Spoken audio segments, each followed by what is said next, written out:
Hi, I'm Lemuel Bradshaw. In 1998, I was diagnosed with what was later fine-tuned as a diagnosis as viral cardiomyopathy. My heart was enlarged because of damage done by bronchitis. Over the next year or so, I received different treatments at a facility here in Austin, Texas. I had been told that I'd either have to make a choice of heart transplant or not live to see my family grow up. I had young daughters, 8, 9, and 15 years old. And my wife and I had just got married about a year prior to my diagnosis. And so when the choice was presented to me, I initially said no. My wife and I talked about it, and we decided that if this was going to be the plan, that we were going to live to see each other grow old, I was going to have to say yes to it. And I was begun on a regimen of different medications and treatments, including leaving the hospital with a fanny pack with two pumps pumping through a catheter directly into my heart. Well, of course, over the next 6 months, my condition deteriorated so that by late fall of 1999, I ended up back in the hospital, and this time for good. I had had in between periods where my defibrillator had gone off several times just to keep me alive. And by the time I went to the hospital, I was 3 weeks from death, or at least that's what they told me later. In the middle of the night, a man driving from Sugarland, Texas, a small town just south of Houston, with the younger of his two daughters in the car with him. She was 19 years old and a college student at the University of Texas. They were involved in an auto accident, and the man himself was killed.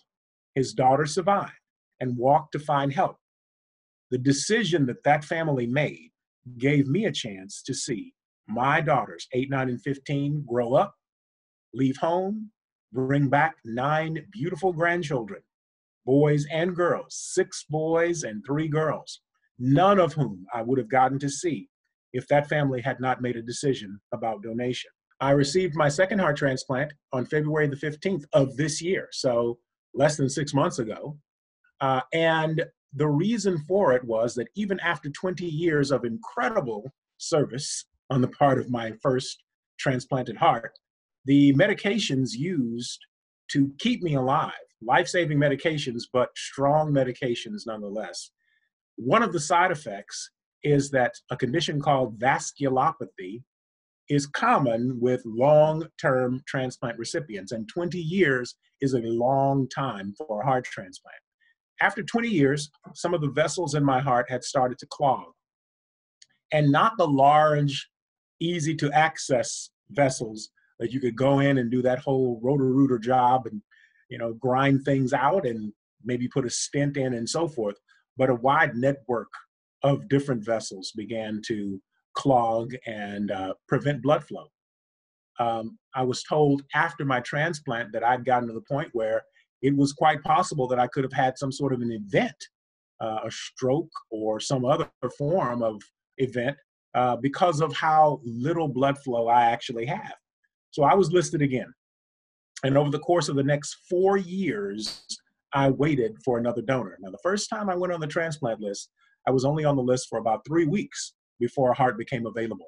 The second time was much more difficult because of antibodies that had built up. Some were my own native antibodies. Others were antibodies that I'd built up as a result of the transplant. Your body never stops fighting to kill what it sees as a foreign object, even if that object is saving your life.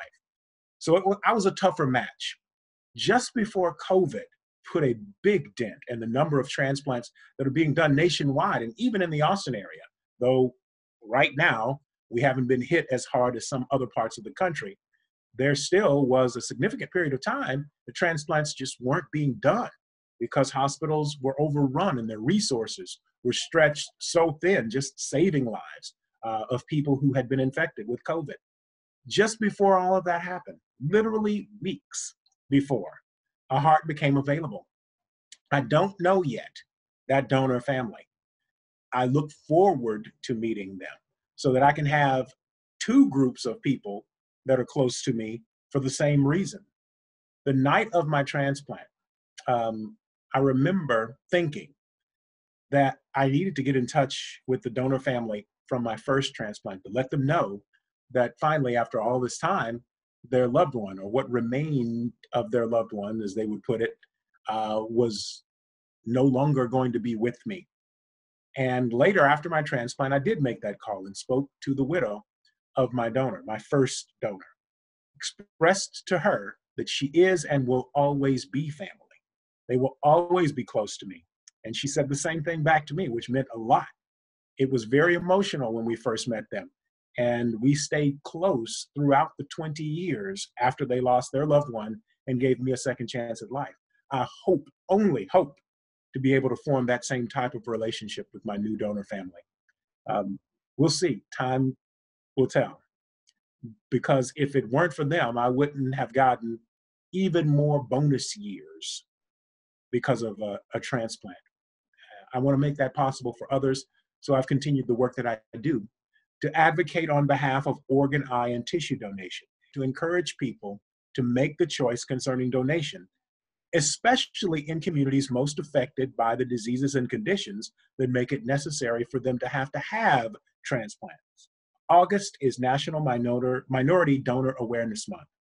Being from one of those multicultural communities, I feel like it is my continuing mission to also let them know, us know, that we are overrepresented in the numbers of people who need transplants. Over 60% of the 100,000 plus people who are waiting in the United States for transplant come from our communities. We have to be the givers that we need to be in order to save the lives of people who look just like us, just like the people on that wall back there, my family. In this month, as I do in every month, I urge you and your family to consider, as the heroic donor family did for me, becoming organ, eye, and tissue donors and saving lives, and letting people have the opportunity to tell stories like the one I tell about how a man and his family saved my life and gave me a chance to see my grandchildren grow up. Thank you.